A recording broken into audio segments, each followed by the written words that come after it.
여러분 안녕하세요. 벤니입니다. 오늘은요 제가 어떻게 고려대학교에 왔는지에 대해서 말씀을 좀 드리려고 해요. 제가 좀 드라마틱하게 대학을 온 케이스라서 어떻게 대학을 왔는지 제가 그 썰을 풀어드리려고 하고요. 그리고 제가 어떤 고등학교를 나왔는지 어떤 스펙을 갖고 대학에 입학을 했는지 기본적으로 제 정보들 그리고 그 당시에 2015학년도 입시는 어떻게 진행했었는지에 대해서 썰을 좀 풀어보려고 합니다. 그러면 크게 6가지로 나눠서 설명을 드릴 거고요. 저는 2015학년도 입시를 했었고 전형이 지금이랑 많이 다를 수 있다는 점 염두에 두시면 좋을 것 같습니다. 저는 기본적으로 외국어 고등학교를 졸업을 했고요. 프랑스어과를 전공을 했고 제 내신은 4점대 중후반 정도였습니다. 그리고 아무리 외고라도 내신 4점대 중후반으로 고대를 가는 것은 그렇게 흔하지 않은 일이었어요. 그 당시에는. 지금은 사실 어떨지 잘 모르겠어요. 그래서 좀 제가 고대를 갔던 그 케이스가 조금 많이 이슈가 됐다고 하더라고요. 그래서 그 다음 해부터 이제 비슷한 내신을 갖고 있는 친구들이 저도 고대를 갈 수 있지 않을까요? 라고 이제 문의를 많이 했다고 저 담임 선생님한테 들었거든요. 근데 제가 어떻게 대학을 갔고 어떤 전략을 갖고 갔는지 말씀을 드릴게요. 일단 저는 입시를 좀 전략적으로 한 케이스라고 생각을 해요. 저는 1학년 때부터 내신으로 대학을 갈 수 있을 거라고 생각하지 않았어요. 왜냐면 제가 내신형 사람은 아니거든요. 그래서 제가 아까 말씀드렸듯이 내신이 좋은 편은 아니고 엄청 꼼꼼하게 모든 과목을 챙길 수 있는 그런 스타일은 아니었어요. 그래서 1학년 때부터 아예 내신 외의 것들을 뭐부터 챙길까라는 생각을 했었던 것 같아요. 그래서 저는 내신 외의 것들을 챙기는 거에 집중을 했었고요. 그래서 교내뿐만 아니라 교외에서도 뭘 할 수 있을지를 많이 찾았던 것 같아요. 그래서 다른 친구들보다 외부 활동을 조금 더 많이 한 편이에요. 특히 봉사활동 같은 경우에는 한 300시간 이상을 한 케이스고요. 제가 입시에 성공할 수 있었던 가장 큰 이유 중 하나가 바로 생활기록부라고 생각을 해요.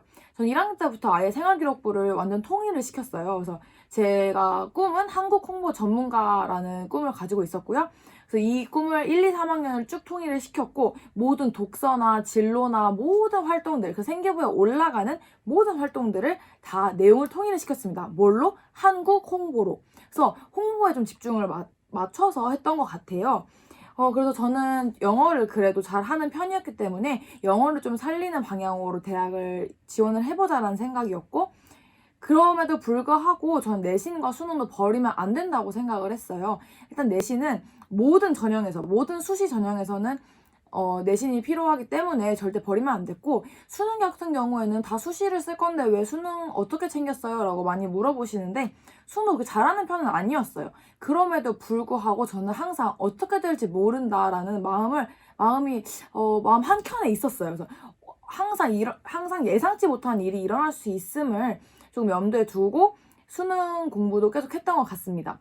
하지만 저는 사탐 공부는 하지 않았어요. 제 모의고사 성적에 대해서 좀 말씀을 드리자면 언어를 정말 못했어요. 그래서 국어를 진짜 못했고 국어 능력이 정말 떨어지는 그런 학생이었어요. 그래서 저는 국어를 진짜 열심히 했는데 국어 성적은 정말 처음부터 끝까지 수능 때까지 국어는 그랬습니다. 근데 제가 좀 제 장점? 제가 좀 내세울 수 있었던 그런 것 중에 하나가 바로 수학인데요.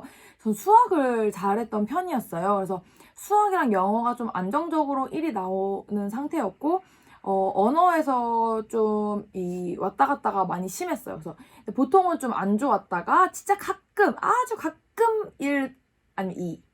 근데 보통은 3을 찍었습니다. 그래서 저는 아까도 말씀드렸다시피 혹시나 일어날 수 있는 상황에 대해서 대비를 하려고 했었던 것 같아요. 그래서 단 하나도 버리지 않고 다 안고 갔습니다. 그게 진짜 힘들었어요, 근데. 자, 그러면 그 다음은 지원 전형이에요. 제가 수시 6개 카드를 어떻게 썼는지에 대해서 말씀을 드리려고 합니다.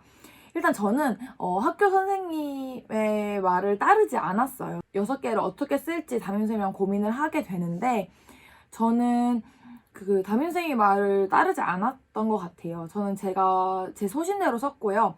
그 이유는 떨어지더라도 후회 없이 떨어지고 싶었어요. 제가 만약에 그 학교를 쓰지 않는다면 평생 그 후회로 남을 것 같아서 제가 원하는 원하는 학교는 다 썼습니다. 6개가 어떻게 썼냐면 1번이 연세대학교 영어특기자로 국제학부 안에 있는 아시안, ASD, 아시아학부를 지원을 했었습니다.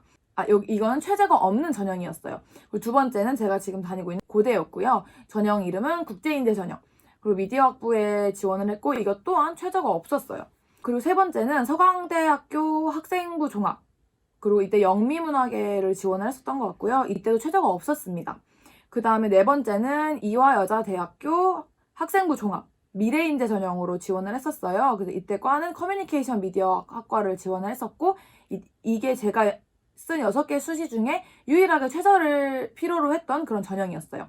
다섯 번째는 이대를 하나 더 썼는데요.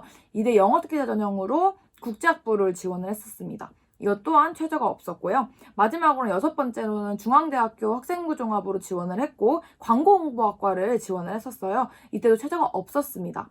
제가 2020년 수시 모집 요강을 지금 제가 한번 쓱 보고 왔어요. 방금 보고 왔는데 고대 같은 경우에는 국제인재라는 전형이 없어졌더라고요. 그리고 생겨난 게 그냥 특기자 전형이라고 그냥 그 안에 들어가 있고 작년에 2019학년도에는 있었는데 2020학년도에는 특기자 전형으로 미디어학부가 없더라고요. 그래서 작년에 있었는데 그래서 되게 신기하다. 그래서 왜 없앴을까라는 생각이 좀 들었습니다. 그래서 이제 제가 그 다음에 말씀드리고 싶었던 거는 고려대학교 같은 경우에는 국제인재 전형을 썼다고 했잖아요.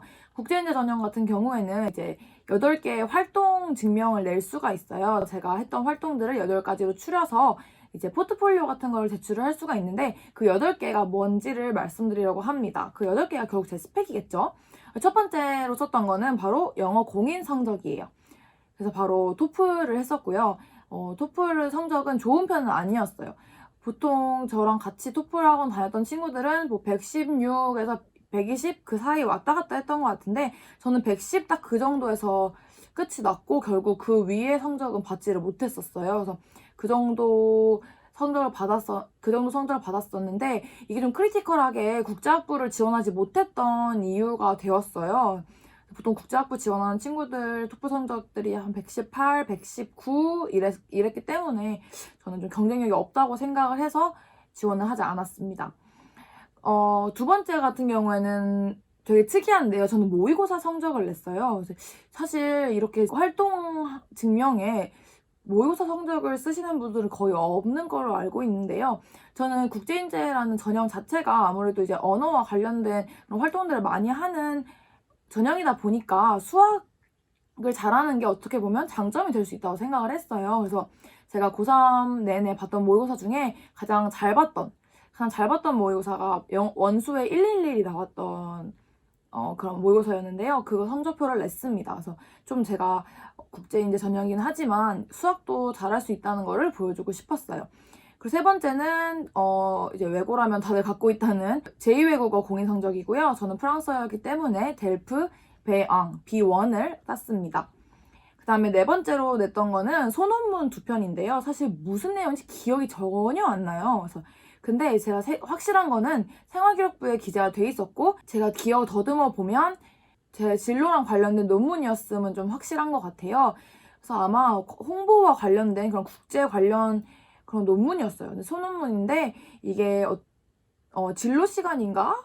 그런 시간에 썼었던 거여가지고 좀 학교에 인증을 받은 그런 생기부에 올라갈 수 있었던 좀 증명된 그런 활동이었어서 집어넣게 됐고요. 그다음에는 다섯 번째는 제가 했던 동아리 활동인데요. 제가 1학년 때부터 모든 스펙을 좀 맞췄다고 했잖아요. 그래서 그 일환으로 제가 명덕외고 홍보 동아리에 들어갔었어요. 제가 1기예요, 1기. 그래서 명덕외고 홍보 동아리 꼼프라고 COMP 꼼프라는 그런 동아리가 있었는데 그게 막 이제 처음 생겨난 동아리였어요. 근데 어쨌든 홍보라는 걸로 이제 이을 수 있을 것 같아서 이 동아리를 들어가게 됐고 학교 신문이랑 그런 것들을 만나게 됐습니다.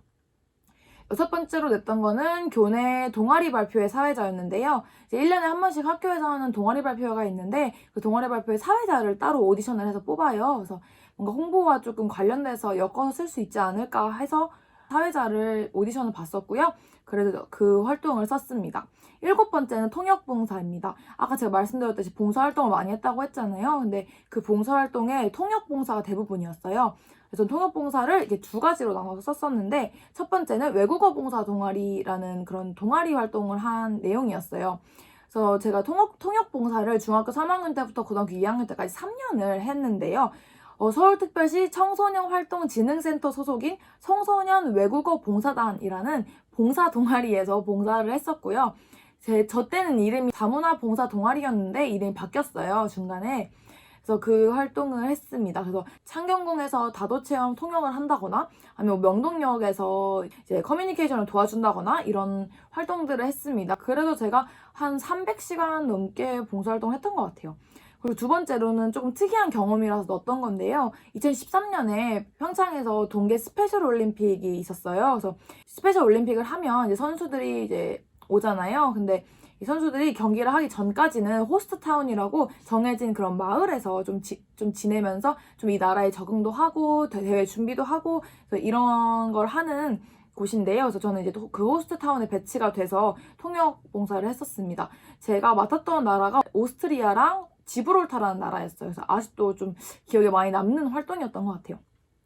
마지막으로 8번째는 국제교류 활동인데요. 첫 번째는 홈스테이 활동입니다. 그래서 홈스테이를 어떻게 하지라는 생각을 하실 수도 있어요. 근데 또 우리나라에서도 외국으로 이제 유학을 가거나 잠깐 어학연수를 가면 홈스테이를 많이 하잖아요. 그럼 똑같이 한국으로 오는 외국인 친구들이 홈스테이를 할 수 있게 저희 집에서 이제 그런 걸 하는 거예요. 그래서 저는 한 6명의 친구들을 받았었고요. 물론 동시에 받은 게 아니라 각자 일주일에서 한 달 정도 이렇게 해서 한 1년을 그렇게 친구들을 받았던 것 같습니다. 그래서 미국 친구도 있었고요. 뭐 일본 친구도 있었고 칠레 친구도 있었어요. 그래서 저희 집에서 이제 같이 지내면서 그 학생들이 좀 한국을 알아가는 그런 시간을 갖는 걸 좀 도와줬던 것 같아요. 그리고 마지막으로는 한국 국제교류 캠프를 갔었는데요. 이 국제교류 캠프 이름이 내가 바로 한국 청소년 홍보대사예요. 그래서 누가 봐도 제가 꿈이라고 적었던 한국 홍보 전문가와 너무 맞닥뜨리는 그런 활동이어서 적게 됐습니다.